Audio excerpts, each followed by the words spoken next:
They'll see it. They will see it. Good morning, Good good morning. afternoon, good evening. I don't think anybody's up. Oh no, there's always most of the world is up. Maybe not the East Coast of the United States, but So I'm gonna blame you for this. thank you. 'Cause, I yeah, appreciate that. I'm always blame you. So Sankofa came out on Netflix, and I got up the crack of Dawn's ass, and Otherwise known as the ass crack of dawn. Thank God all the children are asleep. yeah, edit this Did out. you? Yeah, Did you? yeah, and I didn't know what I was gonna, So Yeah, thank of you, course, of thank course. you. But I was there. So he's taking me back, to when I went through the castles, and I'm sitting there like, is he gonna go take people through the castle? And the experience that I had there, for a lot of people, they get in there, they cry, but the spirit, he calls the spirit back, right? From the very beginning with the drums. The spirit of the dead arise, the spirit of the dead arise. And I'm like, That's right. His words, Holly wrote those words, but they were spoken in the film by the great Oscar Brown Jr. out of Chicago, the great musician. His whole squad was there. Even oh, Kerry James Marshall. Kerry James Marshall did a lot of the production work and artwork on Sankofa. I mean, real low key though. It's like say less. He ain't even in the credits. It just says Kerry Marshall. You wouldn't even know. So anyway, so you went back. You were there. yeah. And I was just this week planning a trip to Ghana to bring in 2023. So I have somebody that's planning. So, the Nubian family, get your coin together. Come on, I y'all. know August, you're planning a trip to Egypt, but Yeah. We're trying maybe, to figure it out. hopefully, but I figure by 2023 to bring in the new year at Yeah. that spot in Accra, at the excuse me, not the Gory, the castle of Myra Castle, at the Yes. at that place that still holds the blood, fecal matter, skin, flesh Mm. of our ancestors, and Mm. scrunching down to get through that doorway of no return to come back. Mm. Such a tight spot, and I'm 5'10". I know you 6 foot Yeah. crawl That's right. there. So, I was like taken back with the drums, that brother, the ancestors coming in. And I was like, every week, I feel like we are calling the ancestors to arise. Every week we are like in this Mm. space. So I felt a deep connection. So thank you for um, having me spend my Saturday morning that way.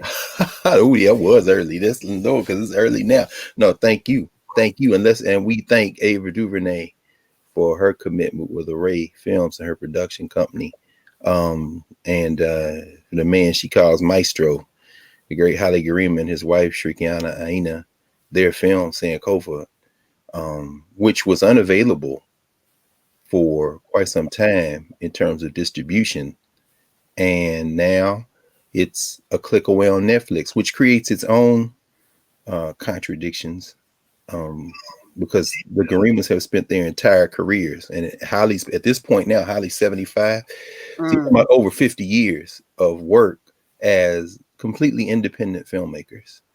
It's amazing. What was that? 19? When was this done? 93. It was 93. Ironically, along some very similar lines to Melvin Van Peebles, who we'll be talking about. I mean, Oh, it's really amazing. I mean, you raise the money, you he didn't get any last dollar checks from people like Bill Cosby, which Van Peebles did, but Cosby was doing that a lot back in them days, even up through Malcolm X. But they rather, because Shrikiana was handling a great deal of that work while Holly was in location. They scoped locations. That film was shot, of course, in West Africa, Ghana, as we saw there, Amina, as you say, the mine, as the Dutch called it, that fort. So Elmina. Let me like apologize for no, no, mispronouncing. no, no, no. I mean, no. I mean, it's there. I mean, we grapple with the language, but all of those tongues, as Ozzie Davis once wrote, the English language is my enemy. So I don't know. I don't necessarily have a fidelity to pronouncing English, French, Dutch, Spanish, Portuguese, but yeah, the mine, because they like to call them forts. And it's interesting. I was talking with our sister Ajwa, Batwa Asma, who is Ghanaian, of course, although she's born here. For father's Ghanaian, and there, John Mahama, you probably saw him at the UN, the current president of Ghana. who, has a kind of mixed politics. I mean, he's a politician, politicians that are our friends. But one thing they have embraced is this idea of calling all of us home to Ghana, so to speak. So he's got this extending the year of return drive that they're doing. And he was at the UN once again saying, we don't want these loans from other countries. We don't want charity, because charity continues to reinscribe dependency. So, when the Guerrillas were there in the early 90s, and the irony is, when you're a truly independent filmmakers like they are, that money comes from any source you can kind of get, but also including the people. And it takes you years to make projects. Some of the footage that they shot in Ghana, for example, included interviews that Shrikiana took, and her film that came out just a few years ago, interviews with that first generation of Africans born in the United States who immigrated to Ghana. Immigrate with an E, meaning leaving the United States, never to return permanently. She finally was able to complete that film. That was 2016. This is the film, Footprints of Pan-Africanism. And there's Nkrumah, and there's Malcolm. She interviewed all these elders. Most of those elders are ancestors, but while they were there shooting Sankofa, she's also doing the documentary, Footprints of Pan-Africanism, which is a brilliant documentary. And that's the wife and husband and wife team. But I started to say that they shot in Burkina Faso. They shot in the Caribbean, Jamaica. And you raise money, you shoot. You raise money, you shoot. And one of their 5 children, Marawi Garima, who is a filmmaker. In fact, the first Garima film from what Marawi refers to sometimes as the Garima gang, the extended family. We all extended family with the Garimas, but the first film to appear on Netflix that the Array Collective through Ava DuVernay acquired to distribute, rather, it was Marawi's first film. Marawi Sankara Garima, his first film, Residue, which is about gentrification in Washington, D.C. It's kind of a autobiographical piece, because he went to film school in California and then came back to D.C. And he said, in that short year I was gone, the place changed again. And then he's following in the footsteps of his mother again, because Shrikiana did a documentary on gentrification over a decade ago in DC called Brick by Brick.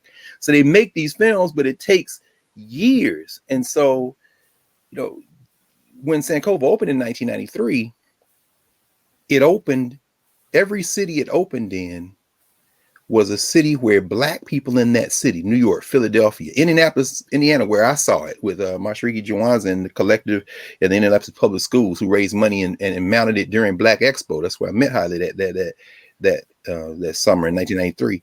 Black people in the cities raised the money, bought out theaters, and then screen it. And then they were sold out. In one place, I'll tell you this quick story. He tells the story a million times. He says, we were engaged in a theater. They were showing it. It was outperforming the other movies in the Cineplex.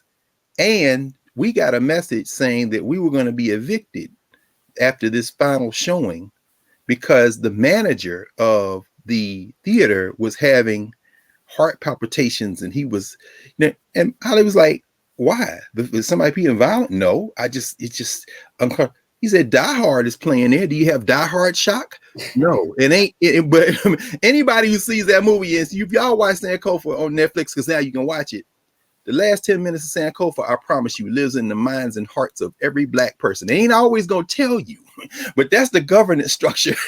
I mean, like Holly said, this is not a slavery movie. This is a movie about Black people and resistance. Do you understand? And that's why when you watch Sankofa, every other movie Hollywood has ever made, including the ones by Black directors and writers, is revealed for what it is. It's revealed for what, no matter how beautifully shot and the great music, the great acting. But when you see Sankofa, it's like, yeah, we're not sugarcoating anything, but yeah. Remember when Nunu says, yeah, you're a hitman. You'll never lay next to my body as long as you. This man is tormenting me all. And in a small little 30-second set of lines, this sister goes through how black people were complicit.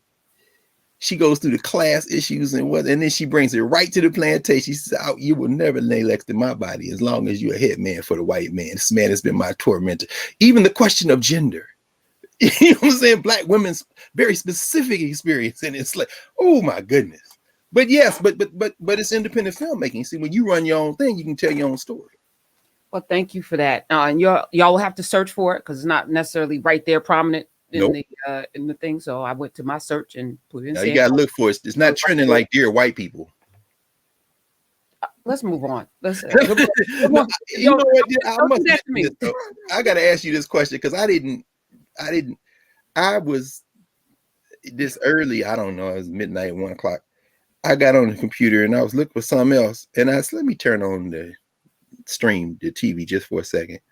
And on VH1, they've given Leonard Charlemagne the God a show. Have you heard anything about that? Yes, of course. I've heard about it. Okay, see, I mean, I didn't know, but Steve Colbert is producing it. Of course. See, it was brilliant. It was absolutely brilliant in its minstrelsy. I'm looking at this like anyone who wants to understand that absolutely nothing has changed should watch this show. I mean, anytime somebody comes to somebody like a Holly Guerrilla or Shrikana and says, things have changed, we made progress, I would invite them to watch 10 minutes of this minstrel show just to understand. And Stephen Colbert is behind it, huh? Oh man, chef's kiss, Colbert. Liberal racism at its finest. Here's what they think about you, as Ice Cube said in No Vaseline. Here's what they think about. Oh, really? Yeah. And then as Leonard sat back on the couch and said, I can't believe they would let me put something like this on TV. Oh no, young brother, this is absolutely what they want on television because that's who you are to them. You need to study the social structure, brother. If you ain't anything about history, you understand that not only would they put that on, you're who they're looking for. Oh, I'm gonna stop short of using the C word. Don't do it. Don't do it. I'm not because children gonna be watching. People receive those roles, and shout out to everybody in Nubia right now who's up with us. We got Nubian, Nubia, Valerie, Nubia. There's Adjua in there. Is that our Adjua? Adjua's there.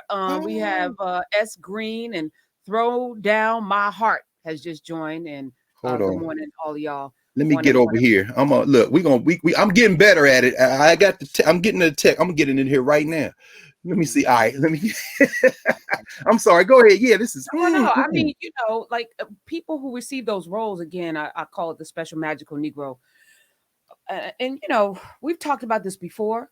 I don't think they know because they don't have the capacity to know, which is why you're selected, right? Because if you know that you're being used as a tool or a weapon to foster a certain imagery and to continue a power structure, would you willingly do it?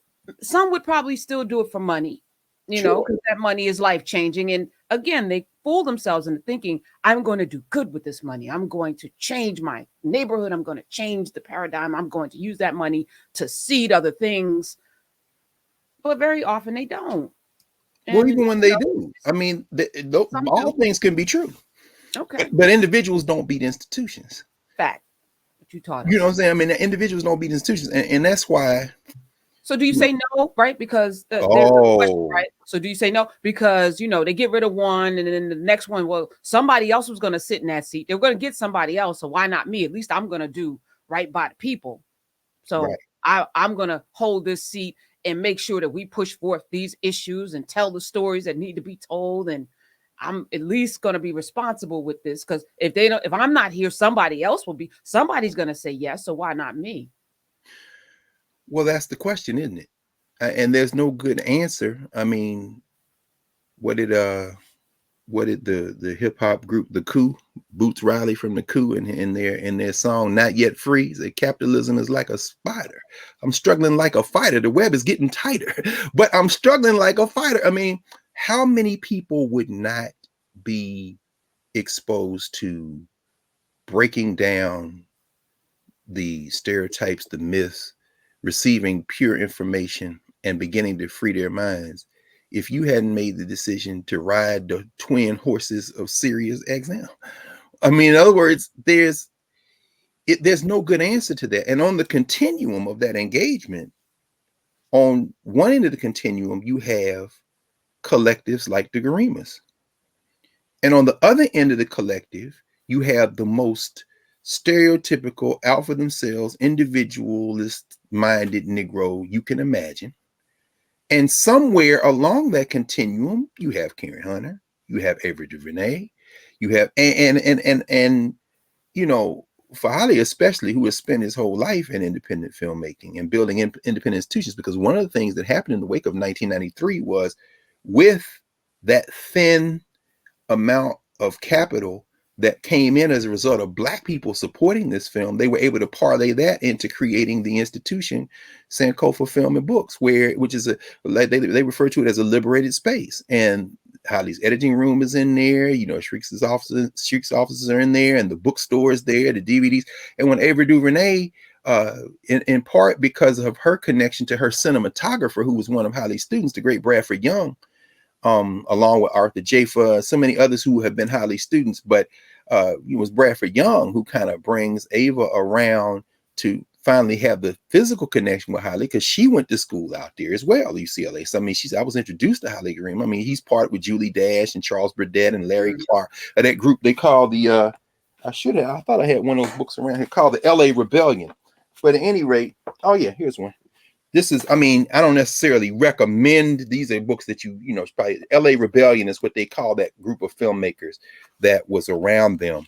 But it's very interesting when you look at this group. These are filmmakers who were very, very serious. In fact, the book begins Once Upon a Time in the West, LA Rebellion, by Clyde Taylor. Clyde Taylor, brilliant brother.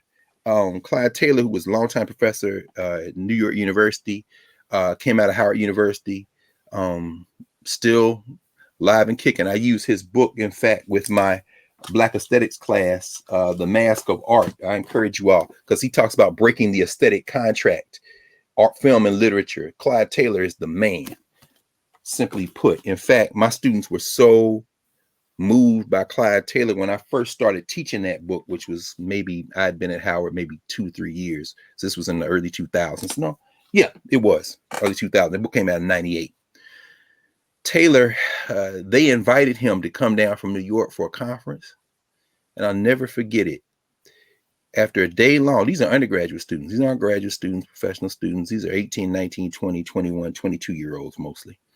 And they had all done papers and presentations and analyses of his book, Clyde Taylor. And I'm just going to take a second with this, because he's the man who is credited with giving the label LA Rebellion to these Black filmmakers who were from, you know, different parts of the United States. And in Holly's case, Ethiopia, where he had immigrated from Ethiopia. And we're going to talk about Haiti and immigrants. So all this ties together, of course, because we're talking about Black movements, as Cedric Robinson might have called it, Black movements in America, to use the title of his small book, which I teach in my Introduction to African American Studies class, in which you all will be introduced to a variation of that on narrative as we load those courses. This is the table of contents in The Mask of Art by Clyde Taylor. Color-coded art theory is chapter 1, where he challenges us to displace whiteness as the normative kind of orientation for the way we think about the world. And he uses art to do it. He says we look at quote unquote classical architecture and say it's Greco-Roman, and then but none of the buildings downtown Washington D.C. have any paint on them. They're all classical architecture, meaning neutral colors, meaning white and off-white neutral color. And he says the Greeks painted all their buildings, but what you saw was a ruin after thousands of years of rain and wear and tear, and now it's just sitting there, and you think that's the default. He said whiteness is a color too. You can call it the absence of color, but it's a color too. And so when you say, are there any colors on the wall? No, I don't see any colors. You see that big, you see white? Yeah, as a color. But the power of whiteness is in its invisibility. So he goes from there, and the thing is brilliant. I mean, he reads Star Wars, for example, as Birth of a Nation.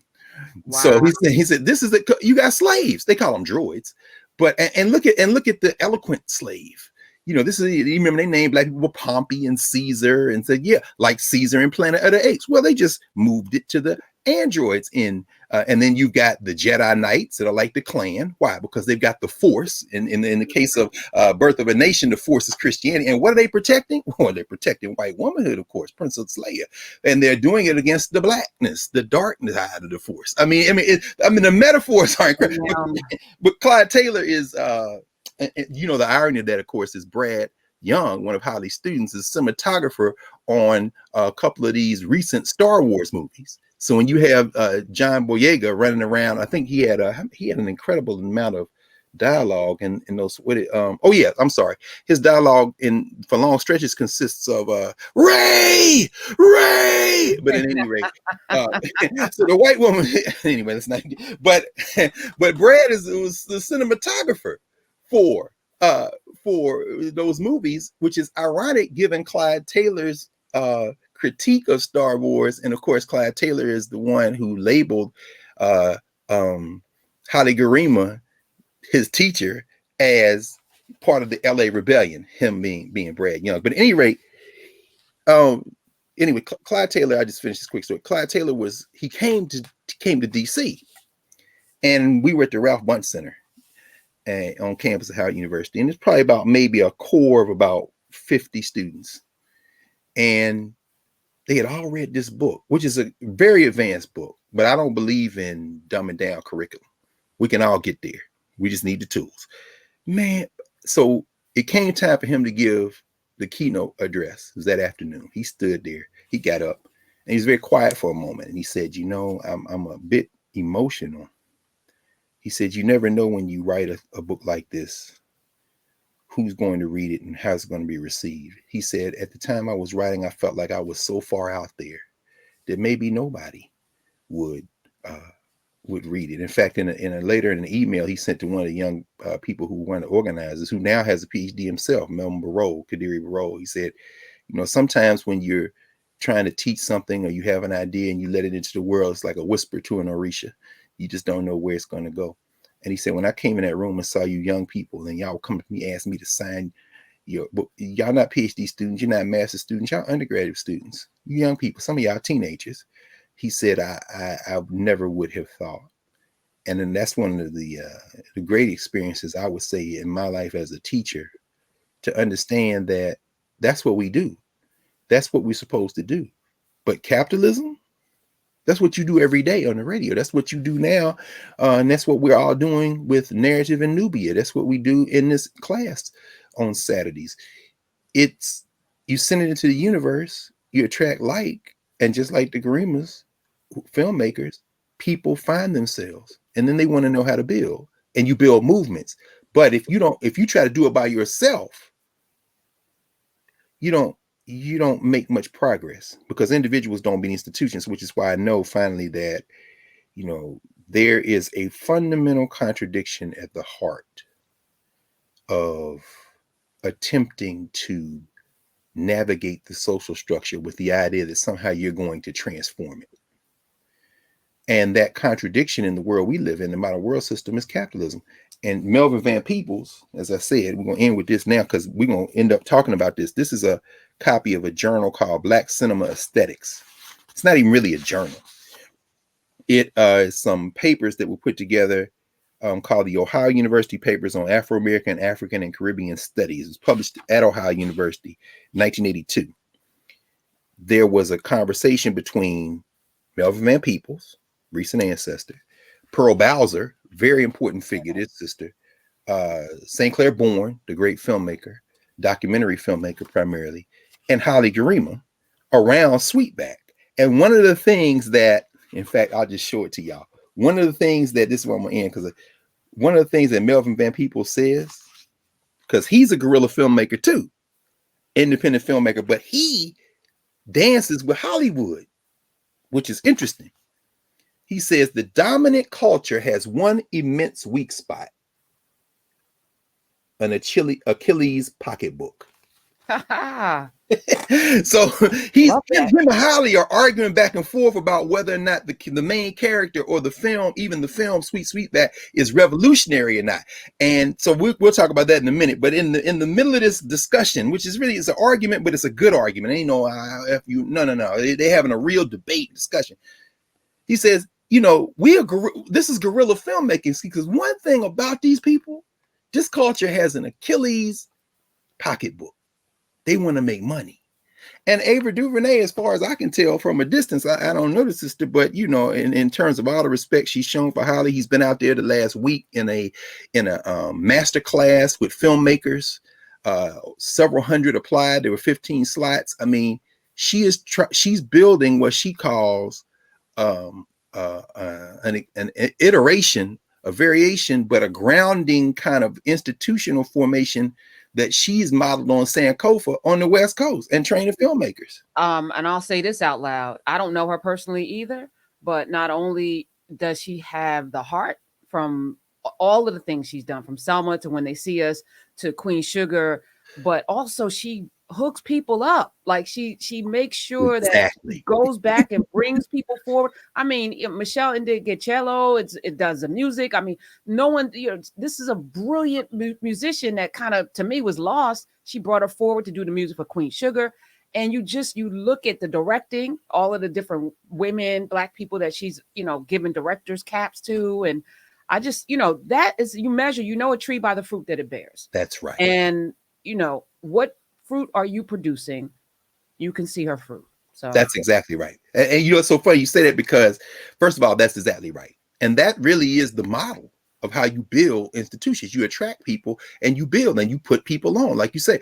Now, the irony is, and here's where the interesting thing comes in. She sits on the board of this new museum, Academy, the Academy's Museum, Academy of Motion Picture and Film. I mean, they have a museum they've created. The museum, ostensibly, allegedly, apparently, is different than the Motion Picture Academy, in the sense that the museum is supposed to be dedicated toward elevating and extending narratives which speak to the contributions of filmmakers who have not been at the center of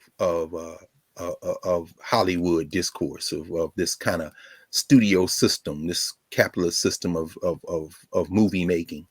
And today, actually, Holly Garima will receive the inaugural Vantage Award.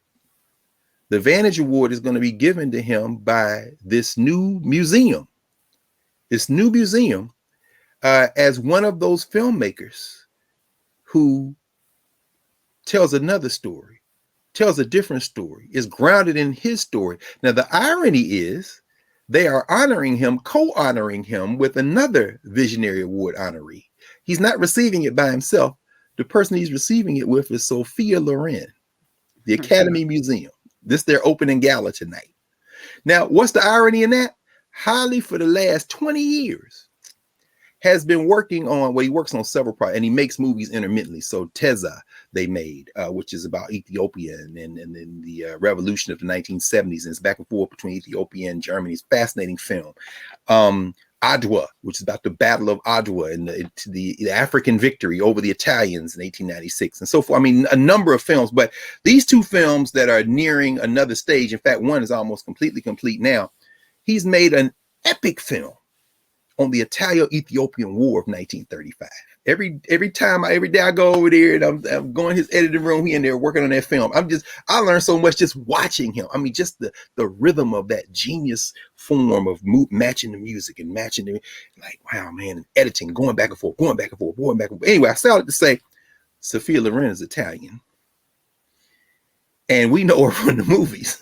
Now, you say that she ain't had nothing to do with the Italo-Ethiopian War. This is about Italy and fascism. These are about countries and about it. But the irony that after all these years, and he has said this in interviews, I mean, in the last few days, Vanity Fair, the Washington Post, there's been stuff all over, New York Times, the LA Times, it's been all over.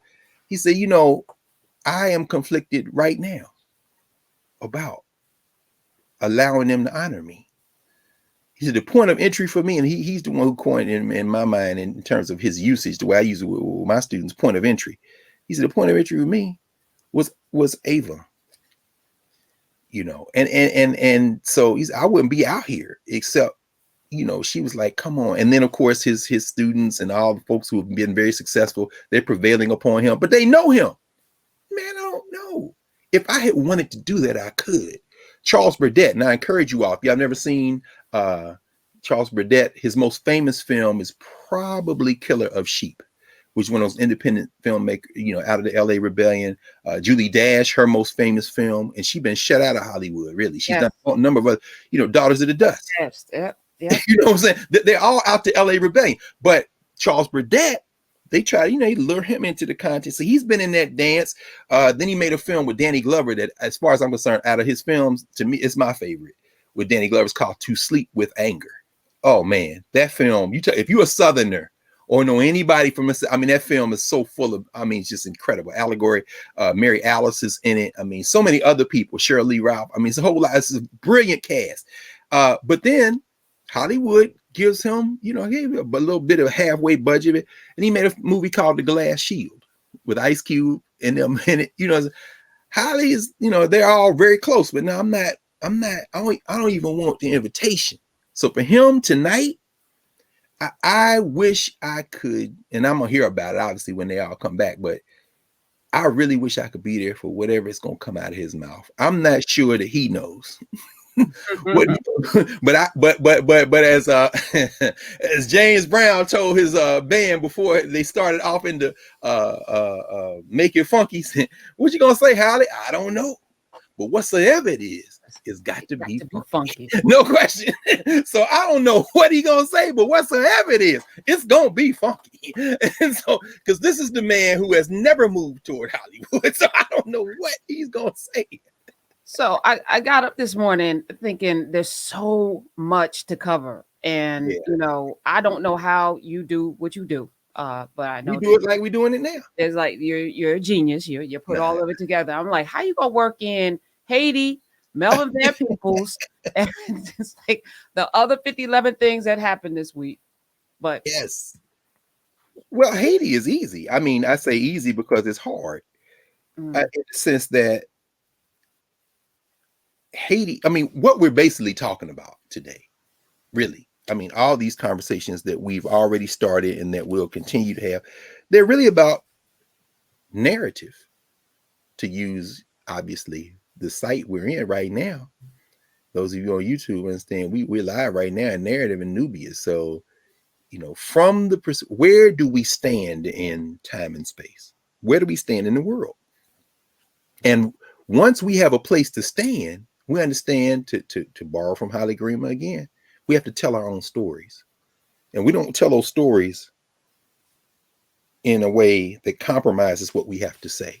That doesn't mean that it's always pretty. In fact, Pearl Bowser, because she's in this conversation, they're all debating, discussing Sweetback. And one thing Pearl Bowser says to Melvin Van Peebles in this conversation they had in 1980, Sweetback had out 9 years. It's the film, the New York Times and the obituary of Melvin Van Peebles in Thursday's paper called him the godfather of cinema, which of course shows once again the abysmal ignorance of all the social structure newspapers. New York Times, since you don't know enough about black filmmaking, maybe you mean the first one who was visible to you. But Pearl Bowser raises the thing. She says, there are some questions I have around Sweetback with regard to gender and representation. But one thing I think we can all kind of agree on is that one of the things that Mario Van Peebles' 1971 movie, Sweetback's Badass Song, which, like Sankofa, you raise the money, you try to get a distribution deal, can't get a distribution, okay, fine. You distribute it yourself. So the first two theaters it showed in was in Detroit and Atlanta. And Mario Van Peebles, I keep saying Mario, obviously, and condolences to the whole family. Melvin Van Peebles said, I was in Atlanta watching the film, sitting in the audience, and there was an older black lady, and she's looking at the hero, Sweetback, and there's a whole narrative there. He's in a brothel, comes up in a brothel. Eventually, he develops what Van Peebles would say as a revolutionary consciousness. Then Holly pushes back, like, what was revolutionary about? And then they get into this whole back war. But he says, as he's watching, as we're watching the movie, this older black lady watching the police, and she's saying, please let him die. Don't let them kill him. Let him die. In other words, let him die another way. Don't let the police kill him. Don't let the white people kill him. And Melvin Van Peebles says, what that speaks to is the limits of our vision at that point. Because you watch a movie, you expect black people to get killed. That's still the joke in our generation, ain't it, Karen? You see a black people in the movie, how long before he get eaten up by a shark or killed by, what I'm saying? So just living to the end of the movie, you know what I'm saying? But I raise that because Pearl Bowser then brings up the fact that Sweetback got a lot of pushback in black communities. And the response that Van Peebles gives, and I think it's a very important and on point response, and Bowser agrees, and they have a conversation, is that Sweetback's badass song really shatters, in terms of Hollywood, in terms of motion picture releases that kind of are adjacent to the studio complex, the class dimensions. Because it isn't Guess Who's Coming to Dinner. It's not the films of Oscar Michaud, which have their own class issues that Holly raises in the conversation they're having in terms of trying to put your quote unquote best foot forward. Mm-hmm. These them Negroes.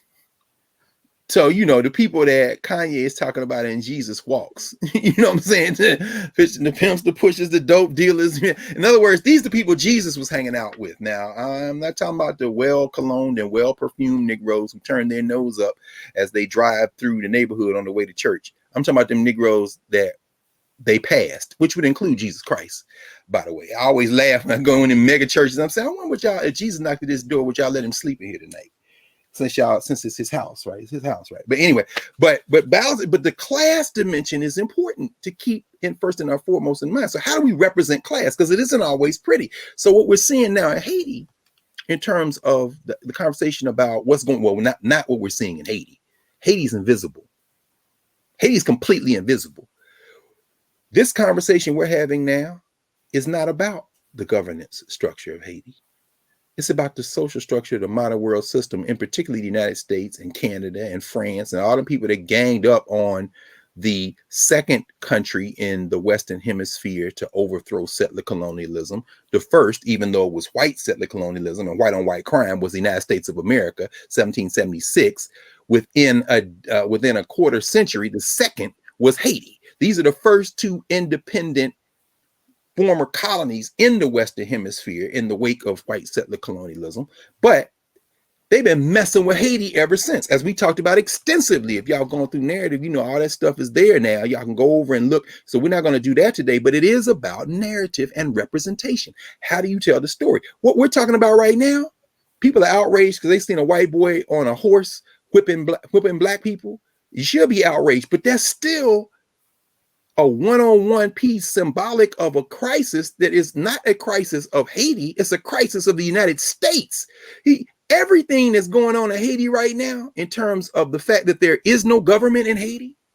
And for that, I'm indebted to, I was listening yesterday to Sister Esther Iverum, who has a regular show, brilliant show on WPFW here in Washington, D.C. called On the Margin.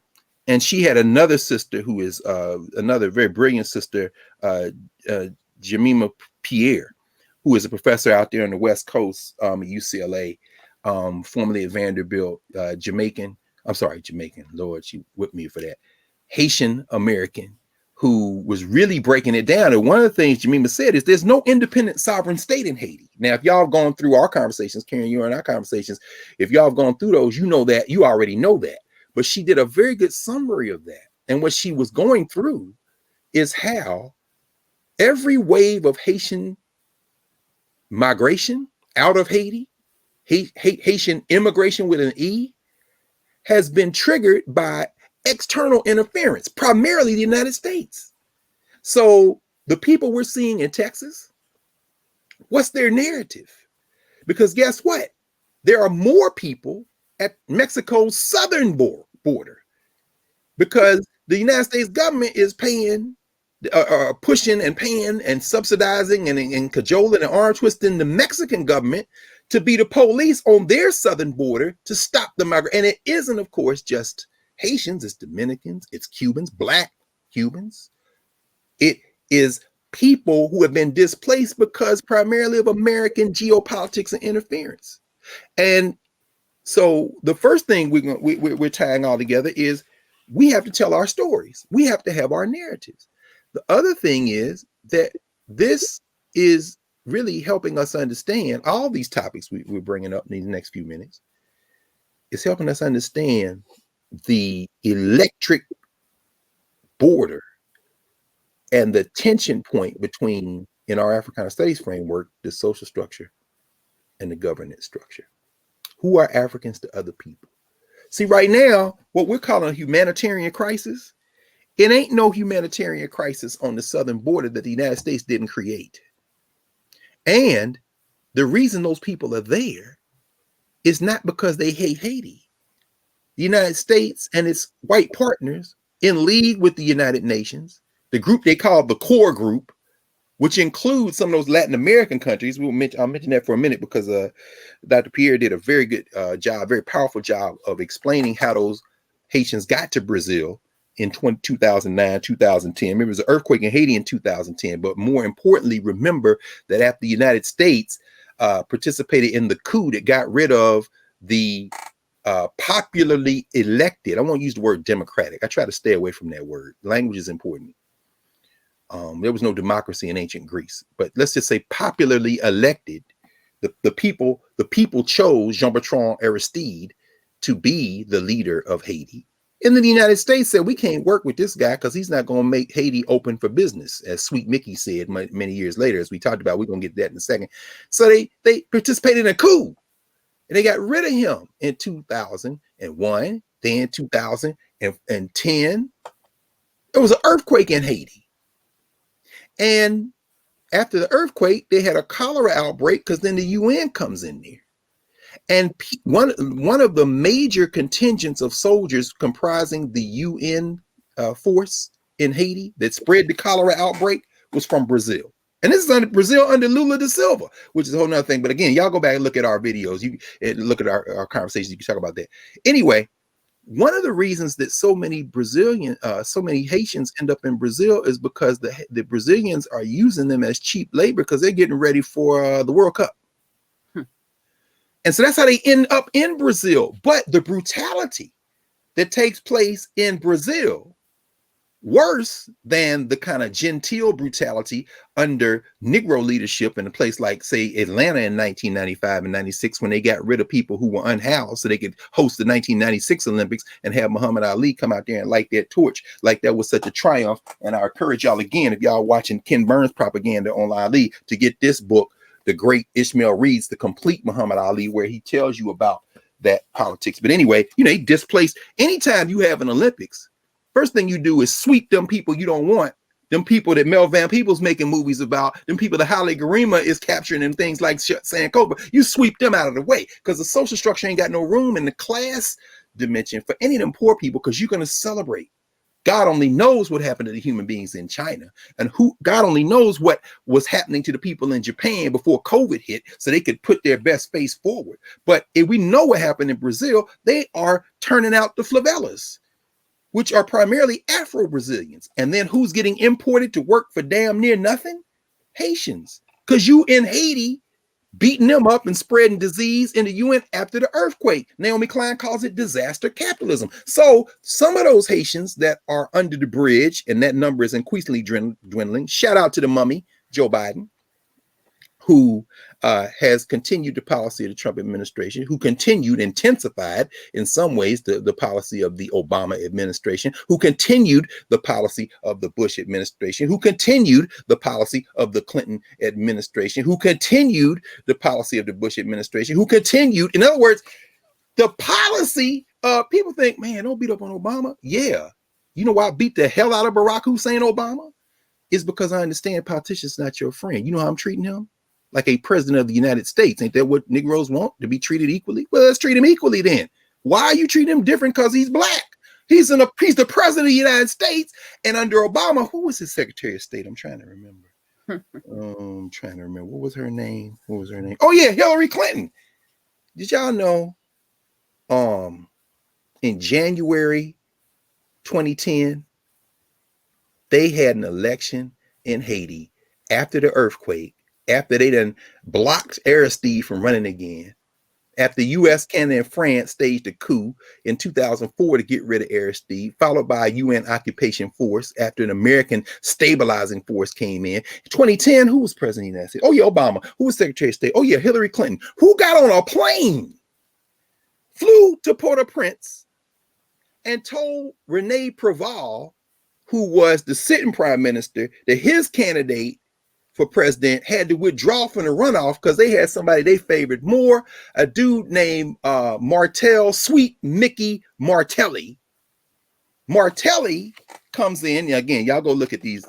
Martelli comes in and says, okay, he wins the election because the United States wanted him, and he declares that Haiti is open for business. Why?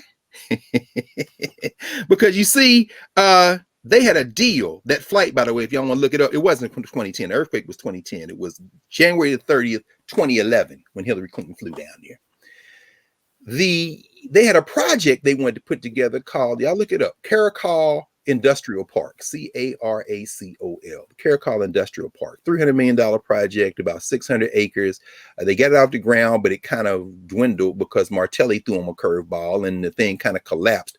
Ban Ki-moon was the UN General Secretary at the time. You remember Ban Ki-moon? He was the Secretary of Trade in South Korea. And a lot of the companies that came in to occupy this park were under the South Korean banner, and they make cheap clothing, stuff y'all buy at Walmart and Target and places like that, the Gap, Haiti. So the whole point is that once the country's back open for business, they can continue to do what, in fact, Hillary Clinton had a term for it. I'm trying to remember what her term was. She called it economic statecraft. What does that mean? That means we are going to make sure that whatever government you have plays ball with our businesses. That is Haiti's relationship to the United States and has been for over a century. We are going to make sure that whatever government is there, because remember, as we talked about, the United States occupied Haiti from 1915 to 34. And then after they left, they made sure whoever was in there played ball with them. So next time you picking up a package of drawers in Walmart, which you think about where them drawers got stitched together, and you're gonna connect that to those Haitians under the bridge who are coming here, many of them with family. But at any rate, let me not get too far feeling this because we don't have a whole lot of time this morning. But what you see in the wake of 2011 is a series of stooges, not elected by the people, but vetted by the United States. So Martelli, he leaves office. Who comes in after him? Oh, yeah, Moise. Moise gets assassinated, the banana man. He's assassinated. So then there's no government now. As Dr. Pierre, as Jemima says, there's no independent sovereign state in Haiti. They've wiped that off. Even as there are people who are trying to organize to build a sovereign state. I'm talking about the people, not the NGOs. I'm talking about people in Haiti who don't want foreign occupation, who are very proud people, who don't want to leave their home country. Are you kidding? Haiti's history is the history with all its difficulties. It's still the history. They don't want to leave, but as they're trying to organize, who's working against them on the ground? The United States, Canada, France, the core group, the UN messing with them as they're trying to organize. So they can't even get the momentum. What they really want is everybody get the hell out. Let us continue to figure this out. We will figure this out. Oh, no, we can't interfere. Why? We need them cheap draws and baseballs. We need them $9 shirts in the Gap. We need them jeans. Are you crazy? Lost your mind. Levi Strauss trying to get in there. We got to deal with the South Koreans. This is what Hillary Clinton calls economic statecraft. And I'm not putting this on Hillary Clinton by herself. I'm putting it on the institutions.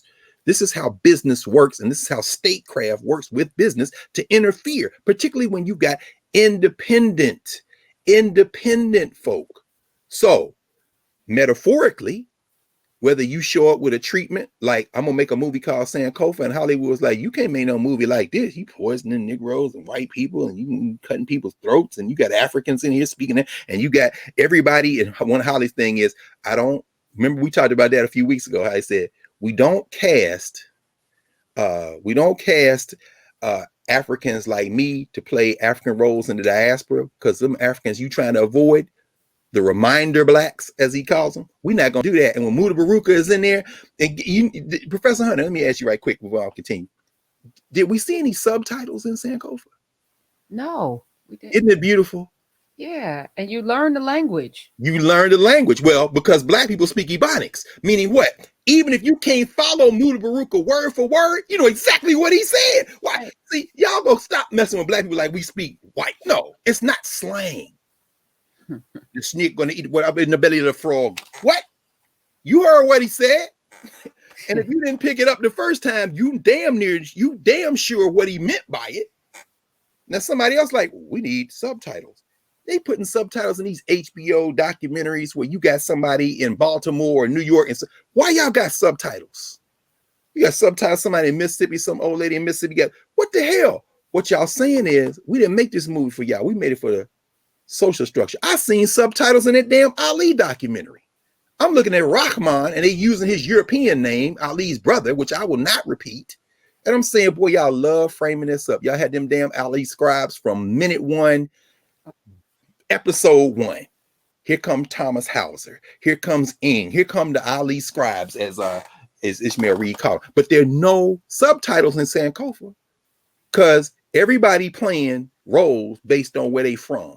Because that's who black people are in the governance structure, and that's how we were in resistance. So when you see in Haiti, the metaphor I was saying is, you make a script like that, you come to Hollywood, they're like, nah, we don't. We've got some actors. In fact, we've got this hot new hip hop artist who we want to play the lead role. Get the hell out of here. In Haiti, they're like, we are independent. We done built our thing. We're gonna continue to build it. And the United States, no. We've got this feckless thug, or we've got this singer in the case that we want to be the prime minister. Why? Because we're trying to build this external interference from the social structure. So after they put their man in Martelli, he's gone. Then you put in Moise, you can't even protect him. They take him out. And then this little handful of elected officials they have, which ain't really a government, it's really bourgeois politics. In other words, it's kind of a little small upper class Haitian group. All right, let's get together. Let's try to regroup. They decide they're going to name somebody. We talked about this. The United States like, hell no. The Biden administration was like, hell no. Ariel Henry is going to be your prime minister to the elections. So they don't put somebody else in there. So this cat that resigned and everybody's cheering, he resigned. Dude, you were the official delegate to the swearing in of Henry from the Biden administration. You just mad because the shit done overflowed. And if y'all want to know something about him, y'all better go back and trace where else he has been in Central America. He was in Africa. He's been declared persona non grata in West Africa. I mean, so in other words, as John Henrik Clark says, some stories, it ain't no good guys. So yeah, we glad you resigned. And yeah, this is terrible. The optics are terrible. But that ain't the only point of entry for immigration. What's going on in Texas, in California, all along the southern U.S. border, what's going on has very little to do with I Love America. In fact, damn near nothing to do with I Love America. Oh, footnote, message to Bill Maher. This is not a nation, bruh. So you on TV, I think he was on TV last night talking about, I think there should only be one anthem. I don't care what anthem, but it should only, the NFL is going to have two anthems. Bruh, there's no nation. So when you say national anthem, I just started laughing. Well, I ain't watched the NFL game since y'all put old boy out the league, so therefore it don't matter to me. But and maybe if you come to DC, we'll get a DC cab and drive your ass somewhere where there may be one anthem and there's a nation. But anyway, y'all know that joke if you remember where Bill Maher came from. But the idea is that in Haiti, they've been interfered with. There's no independent sovereign nation. They now are the United States and all their clients and their people with them trying to create a space where they can continue to do business in Haiti. Meanwhile, the Haitians who have left Haiti years ago, if y'all read the stories, like the welder in Panama that they covered in the New York Times the other day, who has been there for years. Now he speaks Spanish, acquired Spanish, and then was told, I can reunite with my family in the United States. So sold everything, moved up through the peninsula, getting robbed. You got rapists following these people from country to country to country. Remember this, it ain't like they got on a plane and flew to the Mexican border. Every border they encounter is conflict because the United States got a list of client puppet governments that they put heat on to stop them. They have had to fight at every border. Why? Because they want to see the Statue of Liberty? No, because my auntie live in Fort Lauderdale. My wife is in New York City. My daughter or my cousin or my grandmother's in Little Haiti and in Miami. Y'all think I'm coming here because I love it so much? You think I carved out a life in Brazil because I wanted to leave Haiti? Y'all keep messing with us. And so those iterations, they end up here. And what you then see is some of them are being let in. There are a number at Houston. If you Freddie Haynes Church in Houston, Linda Sarsour and them were down there. Ron Martin covered it the other day. You see Linda Sarsour and them and a bunch of people, black people, bring in supplies. They can't go to the bridge. Why? Because that shovel mouth governor of Texas done deputized every damn person from all of his law enforcement to the damn Lone Ranger to try to stop anybody from getting there. They done blocked out the press, but they are letting some people in and allowing them to come back for dates before they deport them. Biden now, they're flying, I think now the number is 7 flights a week. They're about 145 people each flight. You got black people like this brother I just mentioned in Panama. They put him on a plane. Next thing you know, he's at Toussaint Louverture International Airport in Port-au-Prince. Like, I don't know nobody. I don't have anything here. I haven't been here in a decade. And now they say, oh, well, you turn these people loose. It's a humanitarian crisis in Haiti. Why? Because this is the only thing they'll mention about Haiti. They got gangs there. That's ungovernable there. Who took out the government for decades? Who put in puppets for decades? When they did elect a president, who took him out? Not once, but twice. You did. So Helen wanted to know in Nubia, why do they keep letting this happen? She wants to know, why do these Haitian presidents, these men, keep allowing the United States to come in and do this and get their way, and it's never a way out? Well, you could think of it in some ways as they have big Tim Scott energy. Shout out to Tim, mission accomplished Scott, for tanking that weak George Floyd act last week, and shout out to Cory Booker for finding the courage of his conviction to say, I gave away the whole farm and you still wouldn't even reinstate what Trump had with regard to his executive order. So now I know you were BSing. But by that, I mean, there's always some Negro you can buy. And what you have in Haiti is a very tiny bourgeoisie who profits. So if they can have their armed guards and their gated community in places like Pétionville in Port-au-Prince, and some of you all know what I'm talking about. That's where they murdered the prime minister. That's where they murdered Moise. He thought he was safe. Then you can always find some complicit Negroes. You can find a Negro in Hollywood to say, I'll do the dance.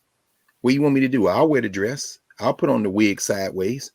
I'll be the coon in this movie. In other words, and so Haiti is no different. But what you also have is the vast majority of people who just want to live their lives, who are proud members of their family, their community. In other words, you have all these human types. So it's not so much that Haiti is letting it happen. In fact, I'm glad you raised that, because really and I'm gonna scroll down here so I can, yes, thank you, Helen. Really what this shows is the amount of time, energy, and resources, which include our tax dollars, that this United States government spends to keep Haiti in disarray so they can keep the business interests going. And then there's also, in terms of representation, the importance of not allowing people to get ideas about self-determination. This is another reason why the Guerrillas have been independent filmmakers. When you watch a film like Sankofa, you don't come out of that film feeling bad about black people. Damn, we took another ass with them. I think Chiwetel Ejiofor is an incredible actor. I love watching that brother. I did not love him in 12 Years a Slave. Why? You don't see none of that. Even the sellout Negroes in Sankofa figure out a way to redeem themselves. You know what I'm saying? This Negroes you're going to absolutely hate in this movie. And by the end, you be like, I still hate that Negro, but at least you found your character. Not this. What is this? And thank God Steve McQueen has continued to make movies, because I promise you, you're unforgivable to me, bro. But then you made Small Axe, and now you got another one coming out. You're getting better. And to something Ava DuVernay says, and many times when she's interviewed, they ask her, "You gonna make more movies? Why you go to TV?" She said, here's the thing about an art, and you know this as a crafts person, Karen, as a writer, as a broadcaster, as an institution builder, and we both know this as teachers. You have to practice your craft. So one of the things Ava DuVernay says is, I make television in part because I get to constantly get better, constantly improve, constantly. The master class that Holly's been doing this last week. I'm sure he's been telling these young filmmakers this, and in fact, they're having a retrospective at the museum after they give him his award tonight, and he calls his practice an imperfect practice. He says, I'm an imperfect filmmaker. In fact, if you ask him about Sankofa, he said it was an imperfect film. But all film is imperfect. And every time I watch it, I see the imperfections. He said, but then the lights would come up and I would be mobbed by black people. He said, African Americans saved me. He said, I was coming out of Ethiopia. I've been raised by the Peace Corps. We thought Tarzan was the man. I told my own father that the Europeans helped us and intervened in the war. That's why he keep making these helped saved us from the Italians, because I had been bombarded with Hollywood propaganda. He said, but when I came out of Sankofa, these very same black people in America that took me in as Ethiopian and helped me find my consciousness, he said, these people are hugging me. These people have got me to their breast. I can feel their heartbeat. And they're just like, thank you, thank you. They're cheering. And you can imagine each place they're cheering in the movie. You know what I'm saying? You can imagine. But you don't come out of that movie film like, damn, we took another ass. You come out of Harriet like, yeah, well, Bigger Long. Damn, y'all not even trying.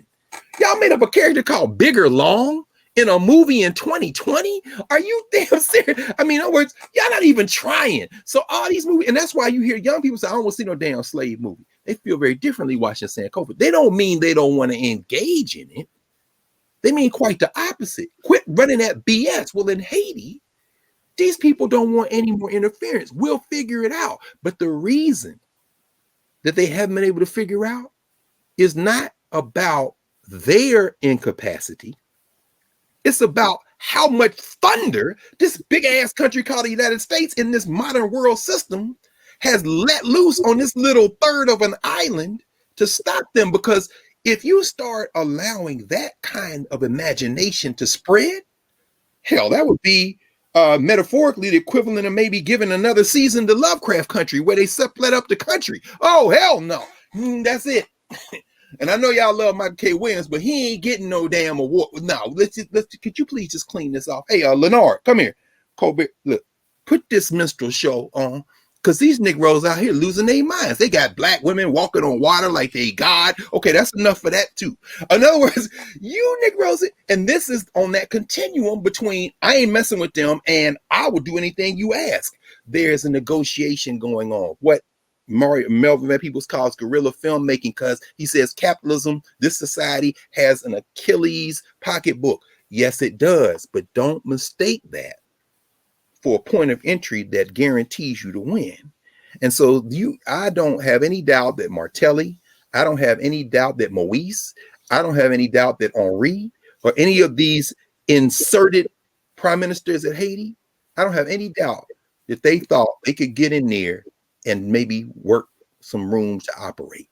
Martelli definitely was becoming non-cooperative, but the guy was a singer. Not to say you can't be a singer and be the president. Hell, we'll probably see one. Well, we already saw, well, he couldn't sing, but an entertainer. But the point is that doesn't mean, however, that you can. What history shows is typically you can't. Typically you can't. So I think that, a couple other things that I just want to mention before we kind of wind it up. It's difficult. What we are facing, what we continue to face in the modern world, is interference with trying to figure out how we can be free.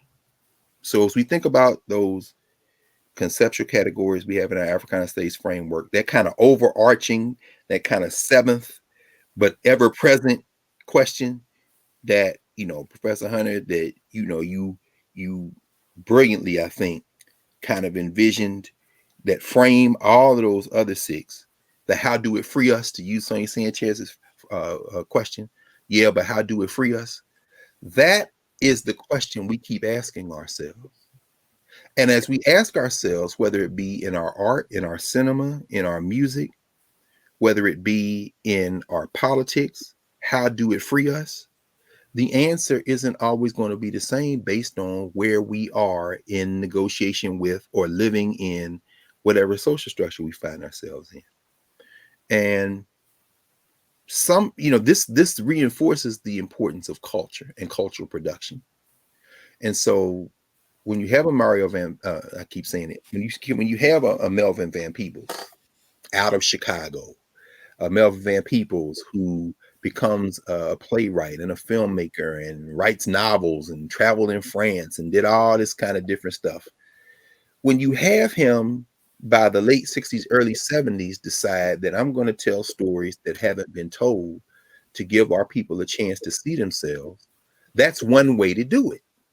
So when you see a Sweetback, and here I'll turn just for a second to this colloquy they had, and I'll show it to you all because it's very interesting. Sweetback's badass song and development of the contemporary Black film movement. It's interesting. The conversation they were having, you got Hailey asking, yeah, how would you clarify the revolutionary aspect of that character, Sweetback? And said Claiborne was like, well, the character was revolutionary in the sense that he, in Sweetback, represents the movement from no consciousness of oppression and trying to resist to acquiring a consciousness of resistance. In other words, it's very familiar to regular ass Black people. And Holly's like, yeah, but if you get a chance to make a movie, if you make a movie, it should be heroic. You should show images that inspire our people. Van Peebles pushes back like, yeah, cinema not didactic. People are not going to come see that. And so you see the same arguments we be having now, they're having then.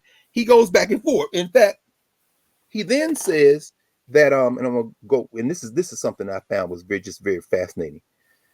One of the pushbacks was, that character in Sweetback was, let me see if I can find the term. I want to make sure. Oh, here we go. St. Clair Bourne, the filmmaker. Holly says this. Exactly what was the revolutionary aspect of the film Sweetback in relation to the barrage of Black exploitation films? Because remember, after Sweetback, Shaft came out the same year. Van Peebles makes the point, Shaft was in fact, I'll just say this. He says originally the script of Shaft was written for a white actor, but they changed it to a Black. They threw in a couple of MFs and that became a Black film. There's a scene in Shaft that you'll remember that they neglected to delete from the script, which made no sense to a Black character. Shaft comes out of a hotel and hails a cab. The cab goes past and he's surprised. He's confounded. But this was written when the guy was white. If you're Black in New York and you put your hand up for a cab, you just jump back unless you're going to get run over. They hadn't even bothered to change that. So it became a complete non sequitur. He goes on. But Holly says, okay, yeah, but y'all dodging my question. What's the revolutionary thing? Particularly since all these Black exploitation movies came out. And this thing right here should be familiar to all of y'all who watch Law and Order, Special Victims Unit, Law and Order. What's the one now with the sister who has the partner and he has the son? The one with Elliot from I can't think of Law and Order something. It's the latest one. I watch none of them, so I can't help Very good. Very good. Dick Wolf is not in your mind. Very good. That's very good. That's exactly right. Holly says, what is it? St. Clair Bourne says this. Sweetback was the revolutionary aspect, but Hollywood took that character, desexed him, and made him an extension of the establishment by making him have the badge, as in Cleopatra Jones. Think about every Black person they didn't turn into a cop. Badass cop.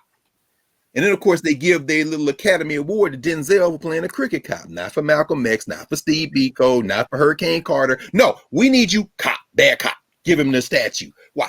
You can't, this is what Clyde Taylor says. You can't beat the art culture complex. They are always thinking in terms of institutions. You thinking of individual achievement and mad because they ain't give Michael Williams a damn award. Why you want the award in the first place? This is the question of representation. Why don't you make your own award? I'm not talking about the Image Awards, the NAACP Image Awards, because that's not your award. You can have Black, in fact, giving out the Image Awards is probably in the same broad category as being the prime minister of Haiti, nobody voted for. In other words, there's an institutional formation that is intervened on this because they can't do it themselves, so they just rent you to do it. So, and I'm sorry, those of you who are close to the NAACP Image Awards, and I'm not caping for one anyway, so it don't really matter to me. But y'all know what it is, and if you want to have that distilled discussion, you should come on over into, Nubia, and we can have that conversation because y'all know what it is. We know, and we know we know. So, at any rate, then he goes on, and I want to go just a little bit more into this back and forth they have because Sweetback, here we go. This is what Van Peebles says. Finally, he says this to Holly because Holly asked him, instead of beating up one policeman, I would like to see you deal with the system.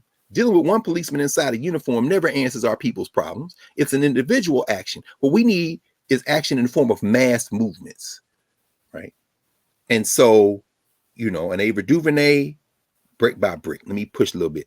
Holly and shrieking them, we're going to do it over here. Okay, I'm going to look at what you're doing. I'm going to take it over here, and I'm going to get you to come over. Okay, that, you're trying to build a movement. And as you say, you're going to put people on, you're going to try to build a movement. And one of the things Holly has been saying in anticipation of coming out there to the West Coast this week is, I hope this is sustainable. Meaning movements have to be sustainable. What you have in Haiti, what Randall Robinson called in his book, The Unbroken Agony, is because those people refuse to quit.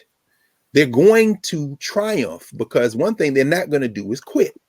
And so you see this move now. The United States ain't going to quit either, but the United States is increasingly now having problems of its own. Why? Because when you now see the white nationalists have been allowed to do whatever the hell they want, as we've been saying, in our conversations, the 2020s is looking increasingly to me like the 1860s and 70s, not the 1960s and 70s. No, this is more like the 1860s and 70s. See, because it's not like the 1960s and 70s.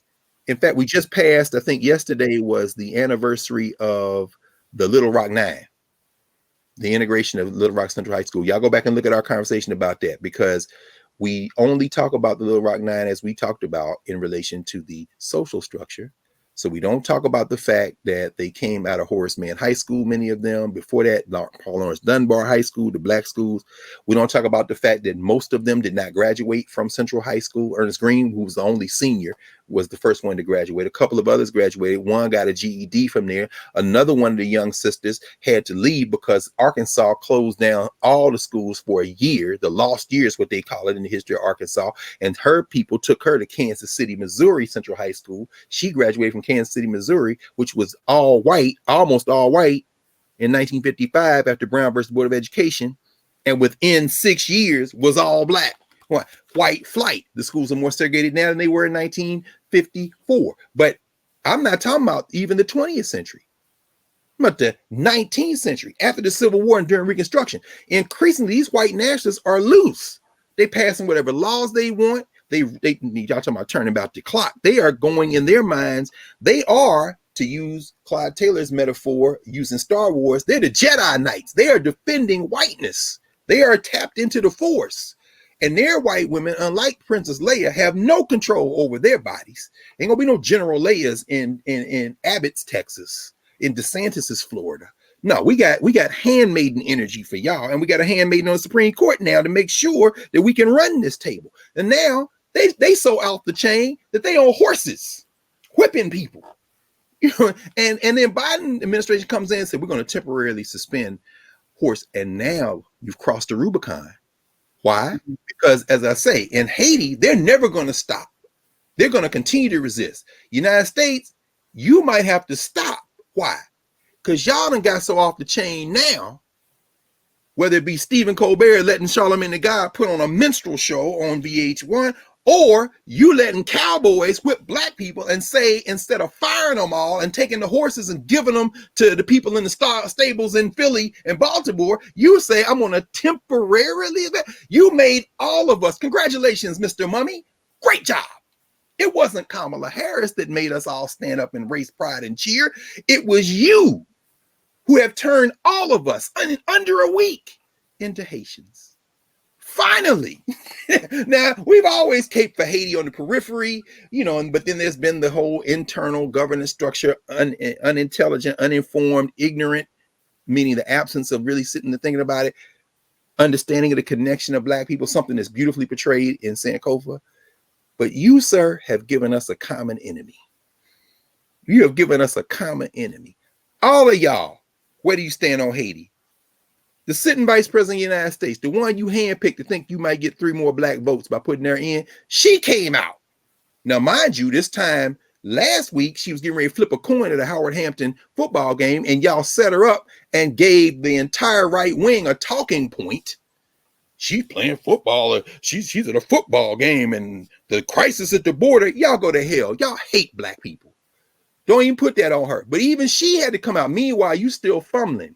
And now you're going to temporarily suspend. The United States may not be able to carry this weight much longer. Y'all know the UN is meeting now. Began meeting at the beginning of the week. Go look at the speeches that have been at the UN over the last few days. As I mentioned, Bahamas and Ghana. Biden starts with this, oh, we're going to go and protect. Nobody want to hear that. Excuse me, what? Yes. Excuse me, what? Yes.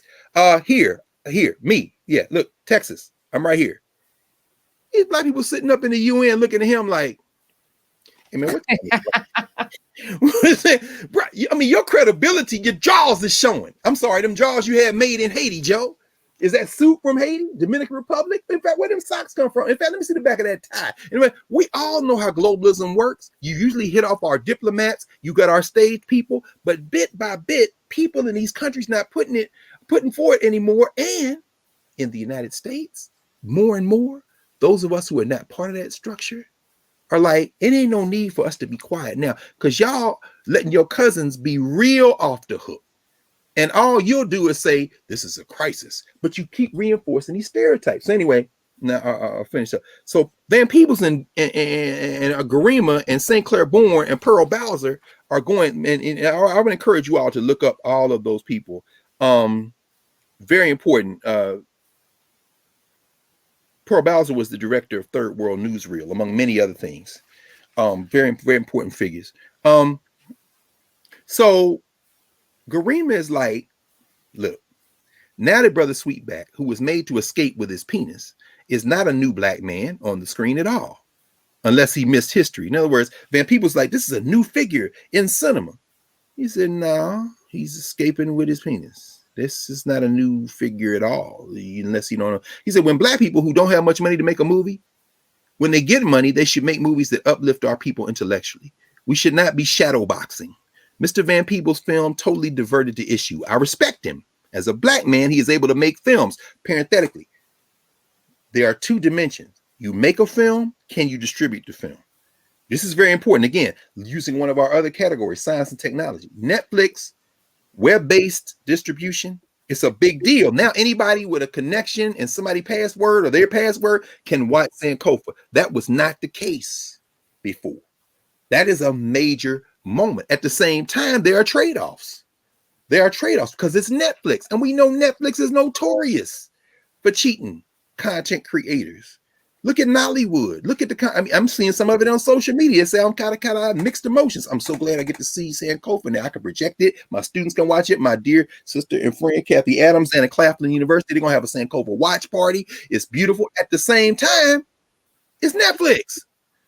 You know, it ain't Blackflix, it ain't Nubia, it ain't narrative, it's Netflix. So on that continuum, well, we can, they got an Achilles heel, yeah, but Achilles took an L. This one right here, do you have the arrow that can kill the thing? Yeah, I think I do. Okay, you don't know history. So anyway, he keeps going. Van Peebles says this to Hailey. I agree with you. We obviously start at 2 different points in time. I saw the film as an evolution in understanding, from an uncritical character, a guy willing to go along with the cops at first, to a progression in which he develops the consciousness. Then he goes on. He says, you don't make movies that are teaching movies. People won't go watch them. He said, I took a guy from where I was at, how I started out, and tried to trace an evolution that didn't happen for the right reason. It happened for the wrong reason. And he goes on. He says, independent filmmakers, this is Van Peebles, independent filmmakers don't normally collect their money. I collected mine. I didn't collect my money through theoretical manifestos. Now, when I wanted to do the film, I would have rather done a film such as the one on Fred Hampton, the Panther Brother in Chicago, or Bush Mama. Bush Mama was Hailey's breakout film. Haile Gerima made 2 films before he graduated from UCLA. Bush Mama, y'all get a chance to see that. Bush Mama Ashes and Embers, The Wilmington 10. Oh my God. A film on Sterling Brown. The Academy Museum is doing a retrospective all next week showing all those movies. And I know it's like, social structure, governance structure, social structure, governance structure. So, meanwhile, they're going to have 10 more minstrel show movies lined up to go. And half of them got black producers and actors. And we'll celebrate if one of them Negroes gets a statue at the Academy Awards next week, which means, or whenever it comes, which means, did we really make progress? Which is the conflict that I'm sure Holly gonna bring up tonight when he make that funky speech. In other words, I'm the guy y'all never wanted, and I'm the guy who never wanted you. So for me to be out here, and Sophia, I know you ain't had nothing to do with the Italian-Ethiopian war, but I'm an Italian. I'm an Ethiopian. You an Italian. What the hell? It can become demoralizing if you allow yourself to lose focus. So he goes on. Van Peebles says, that's what revolution is. It isn't everybody standing up here on the intellectual high, and it's not meeting it is meeting the people where they are. He said, it is starting from where they can see, from where I started, from where the brother started. And then Guerrilla says, now, why wouldn't your brother, the character in the film, have made the same kind of calculation in terms of the immediate satisfaction versus the long-term gains? Holly, and I'll end with this. This is what Holly responds to him with. He says, films don't always have to arouse people, but they must always make you as a human being think. They should never disengage our thinking faculties. And he says, you've got black people out here in society who watch movies like this. And you know what they do? They live their lives like the people in the movies. He says, oh, wow, man, I wish I could find this quote. Oh, I'm not going to be able to find it because I don't really mark in books like this, because he says, I wish I could find it. Oh, here it is. I had to find it.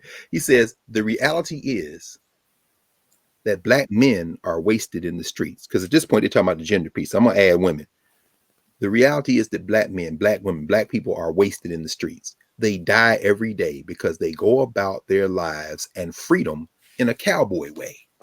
That's, you got to understand how Holly speaks almost in a poetic form. You know, Amharic, I mean, you know, and then the English is just another language he's acquired. But, and of course, he's been speaking it for decades now, but there's a brilliance to it. So his shorthand in a cowboy way.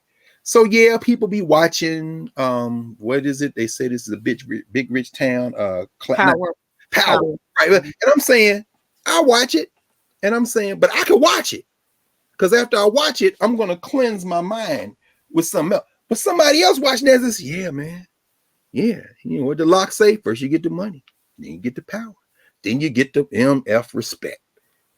Holly is like, okay. This is why when you get a chance to make a movie, you don't make a movie that just starts with where they are and take them somewhere and drop them, because they're going to live their lives in a cowboy way. In other words, they're going to say, this is what you got to do in America. Then they'll look up and say, I'm not a businessman. I'm a businessman. Let me handle my business. Damn. And think they made progress. Meanwhile, Robert Kraft and them sitting there and thinking to themselves, why won't you comb your hair?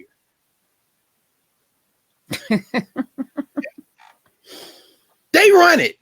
You got some money. There was two different things, bro. Wait, and what's crazier, they're going to buy a car for a man. That same Robert Kraft, they got together and bought that man that got 10 times more money than all of them put together. Yeah. A car. What the hell? Well, wait, they bought a car. They bought him a car. Did you see that? Right. Yeah, I did. But I guess what I'm asking is, where'd they get the car? Where'd they buy the car? That's a great question. I mean, in other words, they bought it from somebody that made a car. Where Jay-Z meet? In other words, the idea is there are levels to this. Now, it's one thing to show the world you understand it. It's one thing for Christopher Wallace to say, you know, I've been in this game for years. It made me an animal. There's rules to this shit. I wrote me a manual, a step-by-step booklet. Okay, did you write a manual? Let's go through the 10 crack commandments. Do you apply the 10 crack commandments to progress in the black community? No, you don't. So you wrote you a manual for what?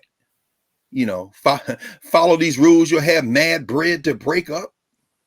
Oh, I see. So you wrote a manual on how to make money.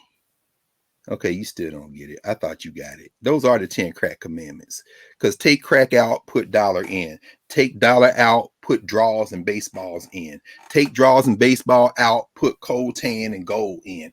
You still trading in commodities. Don't you know that's how we over here speaking English in the first place? They commoditized us. Maybe you should, while you writing the 10 crack commandments, go take a pass at Adam Smith, The Wealth of Nations, or better yet, Locke. Go read John Locke and the Social Contract, because it's all based on ownership.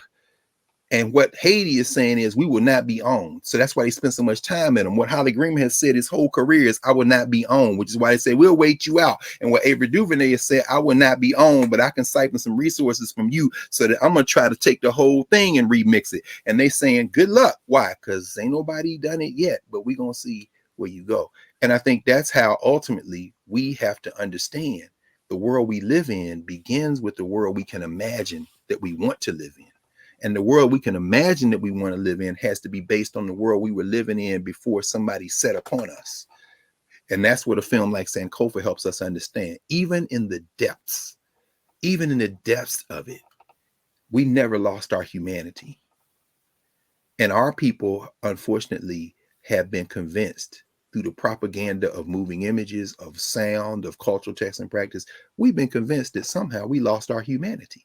And when somebody convinces you lost your humanity, you behave like somebody who believes that. In other words, you're always looking for your humanity from somebody who you think is the definition of human beings, which is what Clyde Taylor is trying to help us understand in Mask of Art. And no, it isn't complicated. It's just that simple. And instead of using the principles of Sankofa Mm. and calling upon those spirits to come back, and we have another ancestor that we can call upon now in Melvin Van Peebles. That's right. So let's keep remembering who we are. And I just want to shout out Urias because he's done it again. He has. So I just got this in the mail. He figured out how to frame the Africana Studies framework that we can, put, if you want to, on the wall to remind yourself that everything that we watch, ingest, that we read should be through these framework. Look at that. Questions, Look at that. right? So Look we at that. ask these questions. There's a smaller version, there's a big, large. I haven't put it up yet, but yeah, this is wow, came out, and of course we added how do it free us because that's the one that frames them all. I mean, I think of that as, I mean, that's almost like the first question. I mean, that's the one that informs every one of those categories. And and I want to thank you for that, because before, it was kind of an unwieldy way in which we were consuming all of this content. The content we're consuming is with a purpose. They want us to be indoctrinated into a mind frame that is self-destructive ultimately, that continues the power structure ultimately. And every time we pause, like you say, pause and question, the question forces the brain to find an answer, and we have to do more questioning. It does. That's it. That's the teaching enterprise. The question forces the brain. That's exactly right.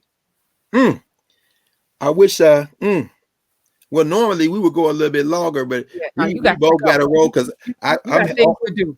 Yeah, I'm he on out the way in the to streets, y'all. Dr. Carr, you probably gonna see him out in them streets, doing the thing, speaking and yeah. We all gonna. I mean, things are beginning to move. I must recognize my dear brother Anyabwile Love, who was a professor at Community College of Philadelphia.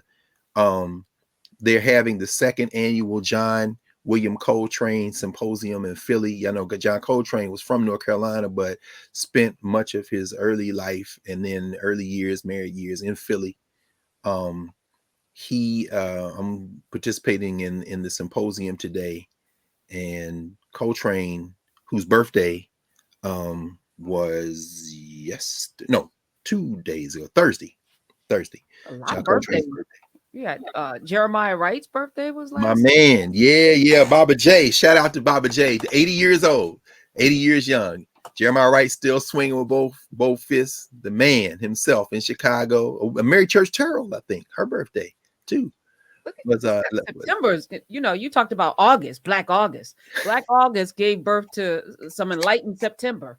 do Seems you like, remember the yeah, 21st of September? Yes, Maurice White, Memphis is on yeah. by way of Chicago. No, in fact, that's so interesting you say that. We're going to be discussing John Coltrane, and I'm not a musicologist. There's some fantastic cats that are going to be there. They're honoring some of the elders who did work on Coltrane. But the thing about John Coltrane, I'll never forget, Holly, we had Holly talk to our freshman at Howard one year at freshman seminar. And he came in, and we had about, I don't know, at that point, we probably had about 800 students, freshmen in there. And we play music. I always play music before class. And I had John Coltrane on. And how he still talks about that because he screened, he gave them a special like 20-minute screener of his the other one. Remember I talked about, he said he's working on two movies the last couple of decades. One, the Italian-Ethiopian War, as they're making the other movies. The other one he's working on, I cannot wait. This is a massive documentary for which he has now thousands of hours of footage on the Maroons. Mm. He has been through the Dismal Swamp. He's been Virginia, North Carolina, South Carolina, Florida. Spent a lot of time in Florida, Mexico, Oklahoma. It's got everything from Black Wall Street to the Maroons to the people who live now in Brackettville, Texas, and then come across the line and they are down in Mexico. So so you see, he's got. So anyway, he showed them about 20 minutes of footage and then did discussion the rest of the time. But when he walked in, he sat down. And I think I had my favorite John Coltrane is the 1961 Africa Brass Sessions. If y'all get the Africa Brass Sessions, that's where you hear Greensleeves is cool, but I like Africa. There are two takes of Africa that came in the double album. And then there's a song called Song of the Underground Railroad. And honestly, when I hear that song, I mean, I think about those black women like you, like Nunu, like Mona. In other words, when you hear John Coltrane come in on that horn with that,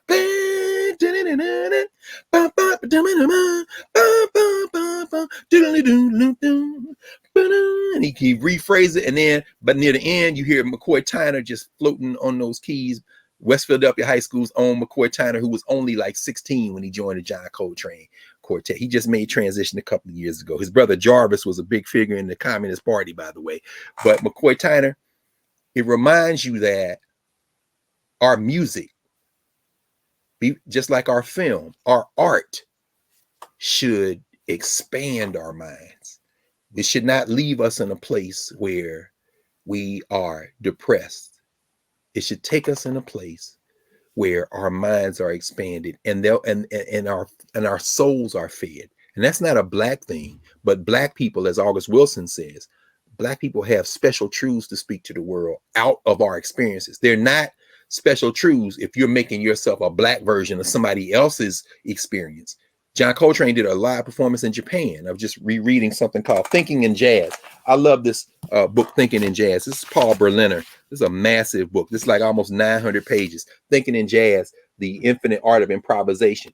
And Berliner, who was a professor at Duke when I met him, I went looking for Paul Berliner. I said, I'm going to sit with this cat, man.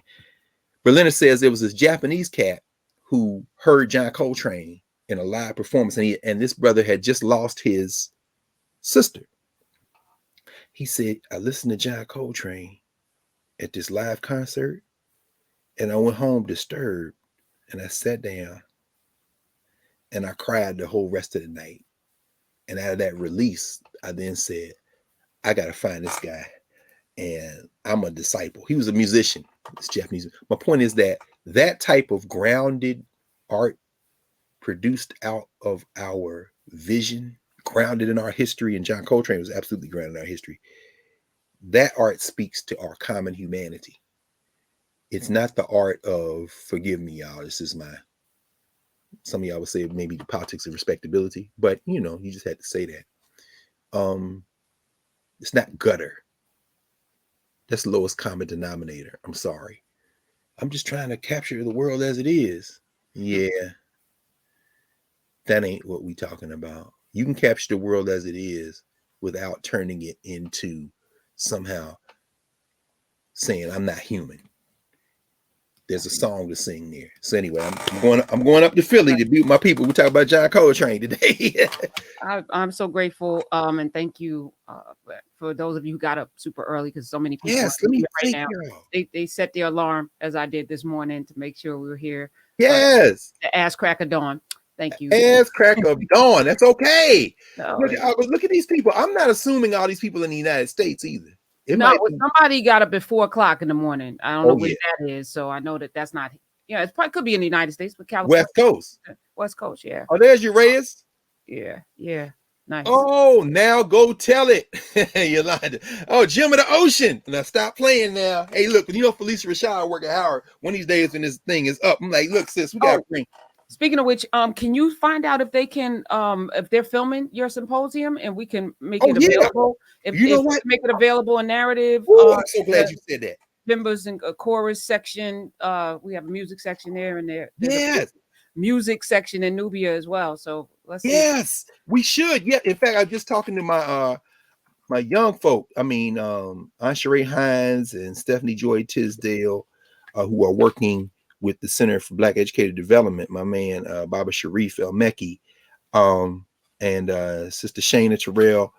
We're working on Freedom Schools. We do it year round, and it's probably going to be Mondays, but they want to do a national meeting at least once a month. Usually we meet with the Philly students, and so I might see some of them today because they're all in Philly. I hope that we'll all. I mean, I miss my Philly people. So that's the young people. There we go, right? And so I'm going to ask them about maybe we can bring that over here and have the National Freedom School in Bongi right here. I would love that. And Woo, man. Starsky Wilson, Reverend Dr. Starsky Wilson is on my show every week too. Yes, yes. So there's that connection to the Freedom Schools through Marion Wright Edelman. Yes, organization. yes. There's so many threads that are coming together, and I'm just so grateful. And I want to just thank you. Be safe. He's in London. Oh, okay. Look at that. And somebody's birthday. Happy birthday to see, this is why is that I can't a God of man. God of man. Okay. Happy birthday to you, but I can't tell you your name because I don't know who you are because I can't Gina see. Juf. That's a Senegalese, that's a Wolof name. Oh, I love y'all too, Terry. Look at this nun. We all stand up. Temple University. Look, we all stand. Look at Nubia. Love you. I will love see you too next week in them Nubian streets. In them Nubian streets. And again, thank everybody. Like, share, whatever. We'll see y'all over in narrative. See y'all.